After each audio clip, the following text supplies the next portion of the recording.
Hello guys, NautoAisDx here, and I want to give my thoughts on some topic for the PlayStation 5. So, of course, in the previous video I can't talk about why I won't buy any launch console because they're faulty, and of course the reports are rising. So, I feel for you if you're a person who you got your console bricked or something.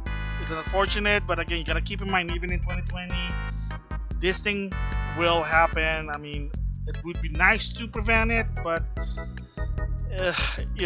technology is still not there yet. So with that, I want to give my thoughts on the situation with the PlayStation as of right now. So one is, I bought Spider-Man Miles Morales for, guess what, the PS4. So I gotta give Jim Ryan credit for making this game cross-gen. I know a lot of people might not be happy with it, but at least for me, I get to experience it. I know it's not going to be in 60 frames, but I heard the PS5 version, you can have an option of performance versus graphic.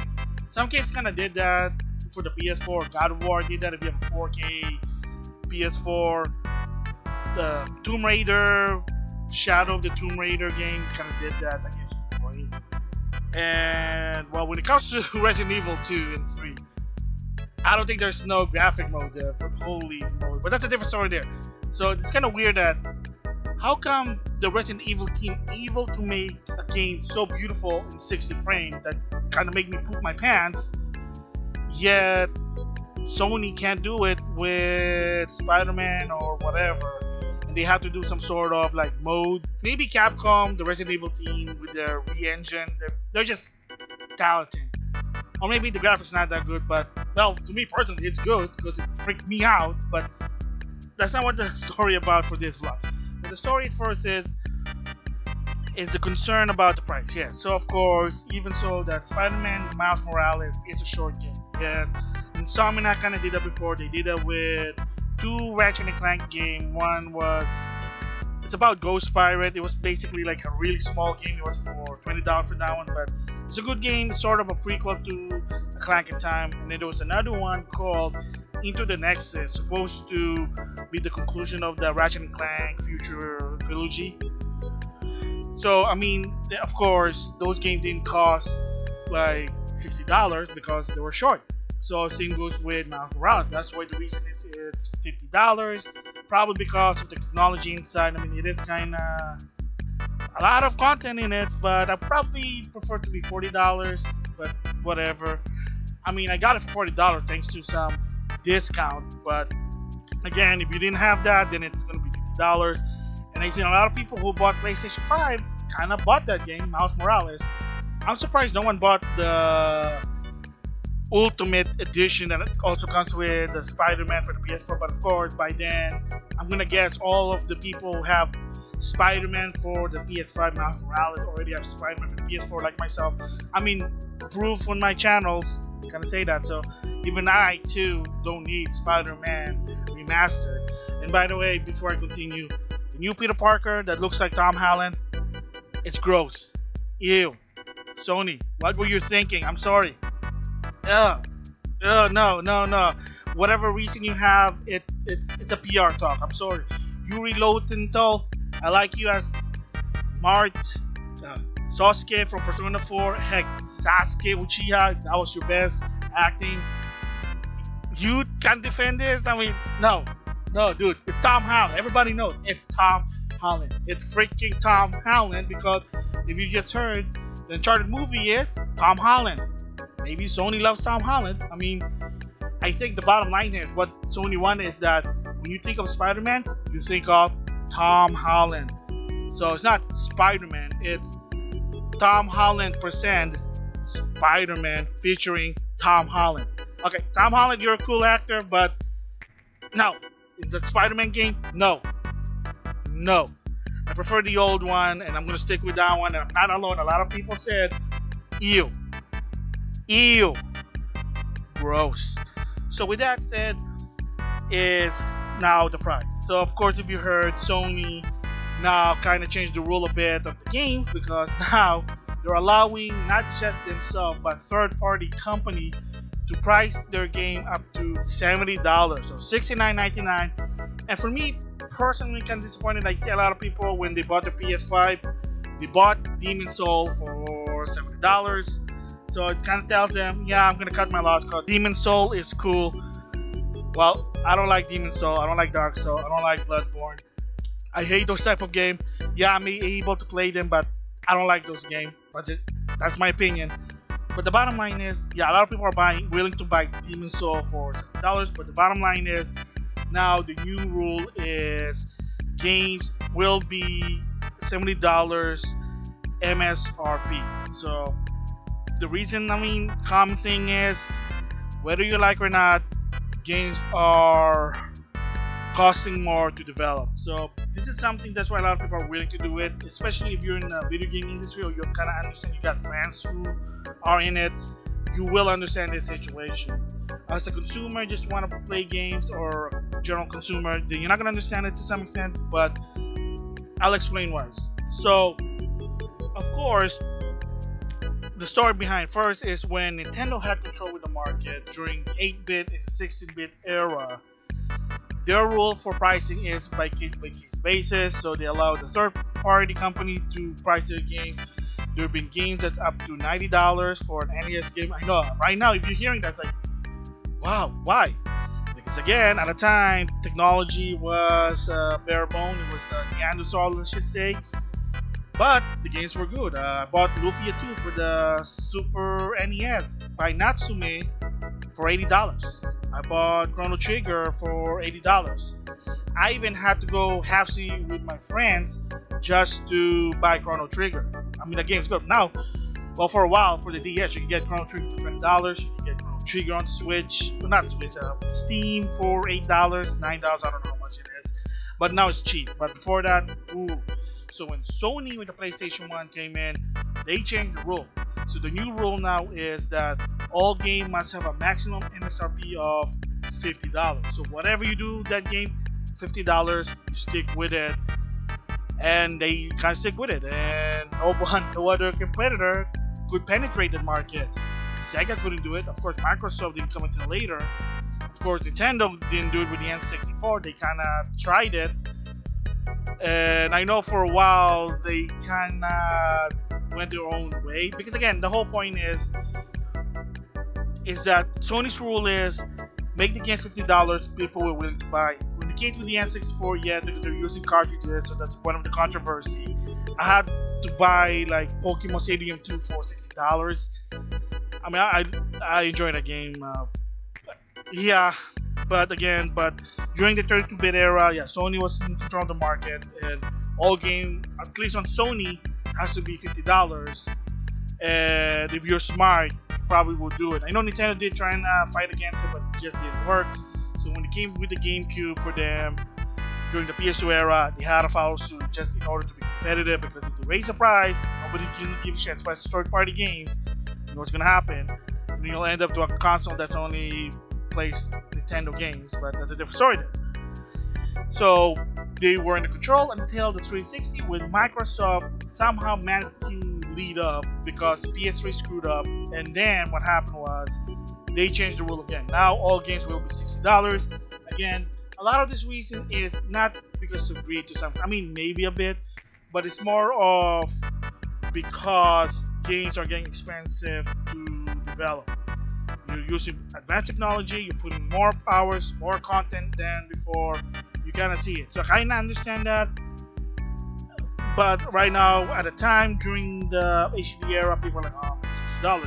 There was even a point that even Cassie Rice said, don't be surprised, at least during the PS3, they said, don't be surprised if our games end up even beyond $60 because of that reason. So they said that they were considering it, of course that didn't happen until 2020 with the PlayStation 5, because again, whether you like or not, with Sony's market, their business, yes, of course the rumor of abandoning Japan because PlayStation 4 didn't sell there well, kind of probably true.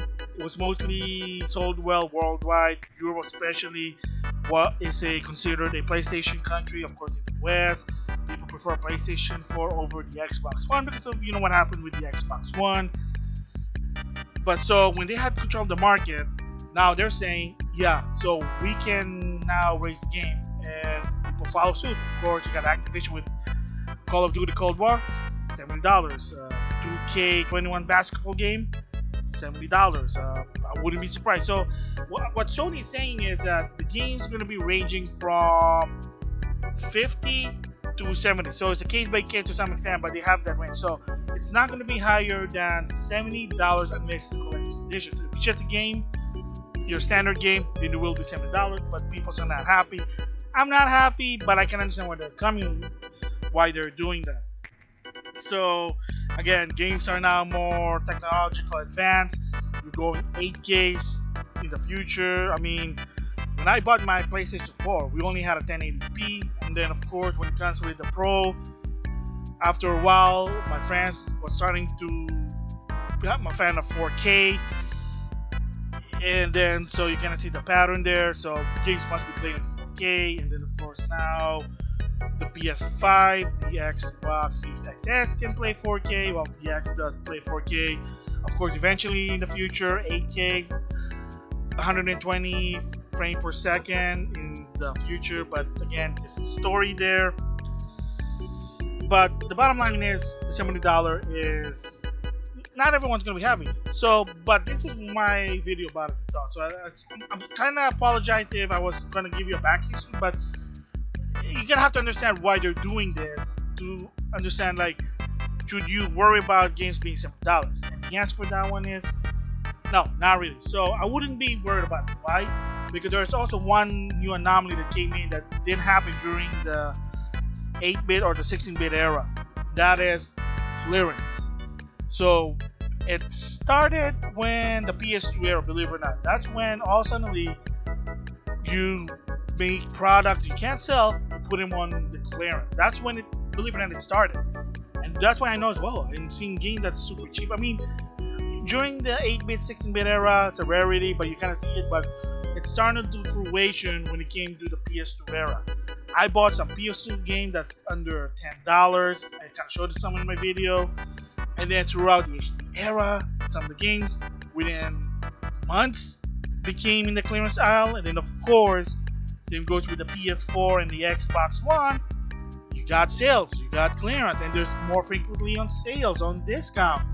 I seen PSN game discount on the same game like multiple times within a year. So they kind of tell you something that, yeah. So the thing is, I wouldn't be worried about games being $70. I mean, granted, like, oh, I gotta play that at day one, or I'm gonna miss out. I don't want to be fearing that I'm gonna miss out all the hype. I mean, I understand, but peer pressure, let's just say that. I mean, you don't have to, in my opinion, but I know you're gonna have that awesome feeling. But again, potato, that's your opinion. However, what I'm trying to say is, if you're patient enough, wait, the games will go down. There will be clearance. And the thing pattern here that's gonna happen is that this is gonna be my prediction for 2021 is the games will have clearance within minimum 7 months or so. Believe it or not, it might be $20 off, $30 off. You never know. That I wouldn't be surprised. Maybe within 7 months, Demon's Soul is gonna go down the price. Maybe now it's 70. Within 7 months, it's probably gonna be maybe 60, maybe 40. Again, the longer you wait, the lower the price goes. So it's all about time versus money. You want to play it now, pay the full price. You want to wait and want it cheaper, you gotta wait for a long time. I have done that in multiple occasions, and like I said, sometimes it's worth it. Just saying there. So yeah, so don't be concerned about the games being $70 right now. They will go down fast, whether it's a PlayStation game or a Microsoft game. And you kind of also notice now with Switch games, believe it or not, some of the first party games, they end up going $40. So they're sort of breaking their tradition, because in the past, yes, Nintendo has a history of refusing to lower down the games, even they're like super old, because you wanna argue about the evergreen title, which is, why should we lower down the price of a game just because it's old? Because it's good. Okay, that's true, but your hardcore already bought it. Who's gonna buy that? The casual? You try to convince them that this game's worth $60? Well, good luck with that. But I noticed now with Furukawa, they are changing the rules a bit. Not so much, but they are changing the rules. They're lowering the price, and of course now you also see more frequently of Nintendo on clearance side, which of course Nintendo don't like that because Nintendo is Nintendo. So the bottom line I'm trying to say is, be patient. If you can't afford it now in full price at $70, wait. You don't have to wait long. My prediction is they will go down in price. It might not be significant, but it will go down in price. That's what I'm saying. It already happened with during the PS4, Xbox, the PS4 era, Xbox era, Xbox One. I don't know what you call era, what that is. I know it's confusing, but you know what I mean. And some of the games, you know, within years, they were price dropping them. Shimune didn't even last long for $60. I mean, I got the game for $10, if you know what I mean. And of course, during Black Friday, if you know some games, they barely launched the game. It's already on Black Friday deal. So what does it tell you? Again, so a lot of these companies probably know that your hardcore will willing to pay the full price, but the majority of your audience won't. So they'll know that, oh, we're gonna wait. And then you can't just like stick it out. They're not Nintendo. I mean, Nintendo's been doing that, but of course it's not a good idea now. That's why with the Switch now, you notice some of the games are $40 at least. I mean, I would not be surprised if they end up $30 and there you go. Just saying. So again, be patient about it.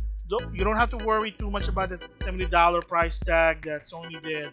It is just because business gotta make money. It's costing more now to develop games. And however, if you wait, like I said, the pattern here, and this is my prediction, I could be wrong, but this is my prediction. The higher the price, the lower it gets, the faster the price will go down. Just saying that. We'll just have to wait and see. So those are my thoughts on games now for the current gen, the new gen, PlayStation 5, and the Xbox Series X S having $70, but like I said, if you wait, it will go down. Just be patient. That's the key there. So with that, I'll see you guys later.